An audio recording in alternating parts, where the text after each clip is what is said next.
ছাত্র শিবির কারা চিনা পারেনি।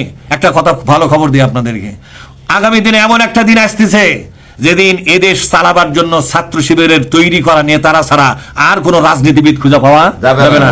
কারণ ছাত্র শিবিরের মধ্যে কেন যোগ্য নেতা তৈরি হচ্ছে তাকে জানেন আপনারা? অনেকেই বলে জামাত শিবির যদি ক্ষমতার যায় অর্থমন্ত্রী আছে, পররাষ্ট্রমন্ত্রী আছে। আরে তোমরা যে দল করো সেই দলের মন্ত্রী পরিষদের জন্য 60 জন লোক বাছাই করো, ওই 60টা লোক ঢাকার ময়দানে দাঁড় করাও, ছাত্র শিবির খালি ঢাকা ইউনিভার্সিটির নেতারা খালি খারাপ হবে।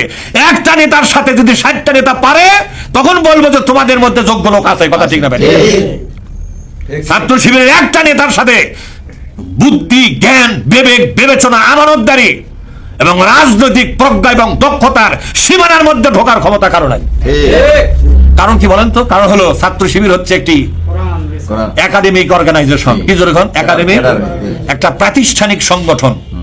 এখানে 300-400 বই পড়ানো হয়, রাজনীতির বই পড়ানো হয়, অর্থনীতির বই পড়ানো হয়, সমাজনীতির বই পড়ানো হয়, পররাষ্ট্রনীতির বই পড়ানো হয়, ইহকালের বই পড়ানো হয়, পরকালের বই পড়ানো হয়। ইহকাল, পরকাল, দুনিয়া, রাজনীতি, সমাজ, ক্ষমতা, সিয়ার যা আছে সবগুলোর উপরে পরিপূর্ণ দক্ষতা দিয়ে তাদেরকে তৈরি করা হয়েছে। আমার কথা বুঝতে পারেননি?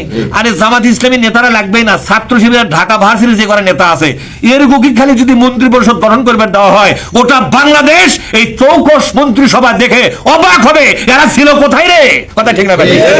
এরা চোর নয়, এরা বাটপার নয়। কথা কোন দেখায়? এরা চোর বাটপার নয়। সুতরাং আগামী দিন বাংলাদেশ ছাত্র শিবিরের নেতৃত্বের জন্য অপেক্ষা করতেছে। ঠিক না?